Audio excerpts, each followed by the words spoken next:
Fala, seres humanos! Sejam todos bem-vindos a mais uma Pílula Literária, aqui na Toca da Leitura. E o tema de hoje é humanismo.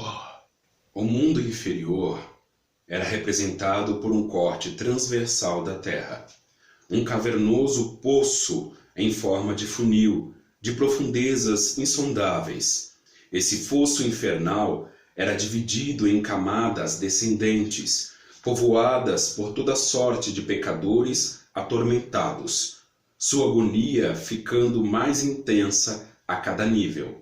Langdon reconheceu a imagem na mesma hora, a obra-prima à sua frente, La Mappa dell'Inferno, fora pintada por um dos gigantes da Renascença italiana, Sandro Botticelli.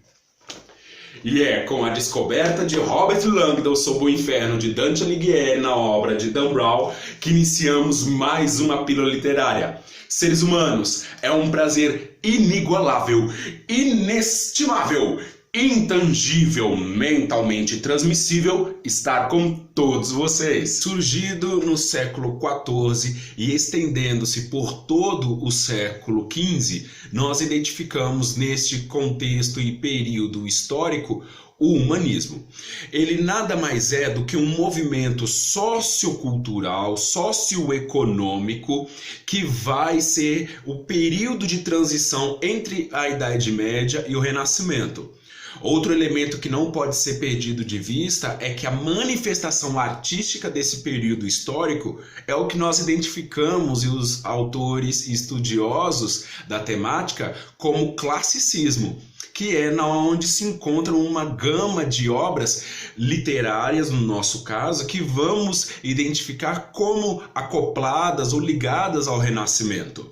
Nós temos o advento da imprensa pela criação de Gutenberg, a propagação da escrita ao invés da oralidade, a ascensão de uma nova classe que emerge ali do sistema feudal e o declínio desse sistema também. O poder econômico neste momento, então, ele passa a descentralizar-se das mãos da nobreza. A burguesia, então, ascende e junto com ela ascende também essa perspectiva literária burguesa. As obras continuam tendo um clima palaciano, entretanto, elas vão representar um pouco mais desta classe. E as críticas que esta nova classe em ascensão, que vai ter o seu auge no século XVIII com a Revolução Burguesa, busca emplacar nesta nova sociedade.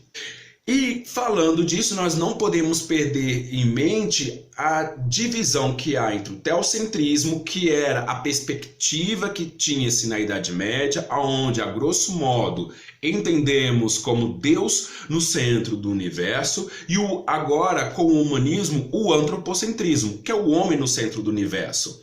Obviamente que nós não somos tolos em acreditar que Deus deixou de ter a sua participação e sua contribuição na vivência social humana nesse período. É necessário ter parcimônia. As pessoas ainda mantêm a sua fé, ainda mantêm a sua crença. Entretanto, é a visão de mundo que se modifica. Se no teocentrismo você tinha a visão de que tudo girava em torno do elemento divino, tudo levava a Deus, a partir de agora, no antropocentrismo, o homem utiliza o seu raciocínio, o seu olhar sobre o mundo a partir de experimentos para entender a Deus.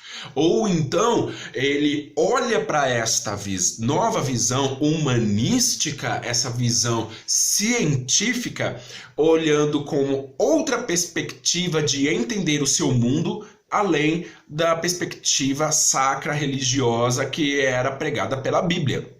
Eu gostaria de citar alguns autores para vocês que são essenciais para nós entendermos este movimento e esse período histórico, e eles também vão contribuir com a perspectiva de novos elementos culturais para a literatura, principalmente para as ideias que eles vão formar. Estamos pensando aí em contexto social, filosófico e até manifestações artísticas que têm um acuro mais sistemático na arte de criação da personagem.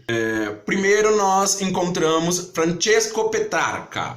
Considerado o pai do humanismo italiano, é ele que vai cunhar a estrutura do que nós conhecemos como soneto italiano.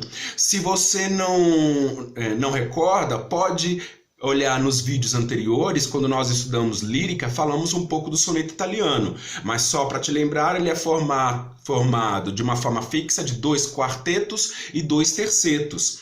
E o seu contexto temático no qual ele coloca na sua obra é o humano emocional. Uma das obras que eu gostaria de chamar a atenção para vocês, traduzido por nada mais, nada menos do que Luís de Camões, Triunfo da Morte de Petrarca.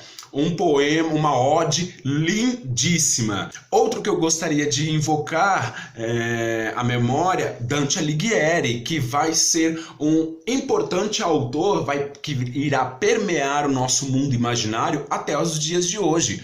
Por exemplo, com a sua perspectiva de inferno, purgatório e céu. Inferno, por exemplo, vai ser tão forte a produção que o Dante vai produzir que até hoje a visão que se tem no mundo ocidental sobre o inferno está pautada nas ideias dele. Alguém já leu Inferno na Bíblia? O mais próximo que nós identificamos é em Apocalipse. E o inferno em Apocalipse é aonde? Na Terra. Mas Dante vai colocar embaixo da terra, literalmente. Eu acho que eu tenho uma versão, mas eu tenho uma intertextualidade dessa obra que é interessantíssima, que eu quero mostrar para vocês. Eu tenho essa versão aqui de estudante, muito boa. Aqui nós temos a obra do Dan Brown. Eu tenho essa versão do Inferno Ilustrada. Nós vamos ver uma obra que tem um cunho, um teor religioso, mas também um teor político, porque ele anexa ali naqueles moradores, aqueles das camadas infernais e do purgatório, como representantes da sua época, alguns desafetos, parentes, mas também seres mágicos, elementos inimagináveis, como por exemplo o Minotauro que nós encontramos na mitologia greco-romana. Próximo. Não poderíamos deixar de falar do grande Gil Vicente, o sátiro. Lembrando que rindo se educam os costumes. Este autor de altos e com fases assim muito distintas vai ser o pai do teatro português, o teatro vicentino. Gil Vicente é conhecido, obviamente, por conta da sua trilogia, que é mais conhecida, Os Altos das Barcas. O Alto da Barca do Inferno, o Alto da Barca do Purgatório e o Alto da Barca da Glória. Isso te lembra alguma coisa? Isso te lembra alguma coisa? Sim, ele tem uma forte influência de Dante Alighieri nesses autos. Mas algo que eu gostaria de chamar a atenção para vocês são das 3 fases distintas dele. Ele tem uma primeira fase com uma influência mais espanhola, muito mais religiosa, que vai se estender ali de 1502 até 1508, e aonde os personagens têm uma mímica, é quase uma pantomima nas suas obras. Uma obra significativa, O Alto dos Reis Magos. A sua segunda fase, estendendo-se de 1508 a 1516, é uma obra com uma sátira mais social, uma crítica à sua época com uma linguagem muito pessoal e uma linguagem até mais popular. Uma obra muito conhecida, cai com borra nos vestibulares, O Velho da Horta. E a sua terceira e última fase, que é onde ele atinge a sua maturidade intelectual e aparece a sua crítica mais costumaz à sociedade. Ele literalmente critica os costumes, a igreja, a nobreza, né? Tem um caráter medieval, mas também com muita perspectiva humanística, que é o momento em que ele escreve as barcas, né? O alto da barca do inferno, o alto da barca do purgatório, o alto da barca da glória, são grandes exemplos desse período, desta obra do Gil Vicente. Boa noite, Thiago Life, boa noite, Brasil.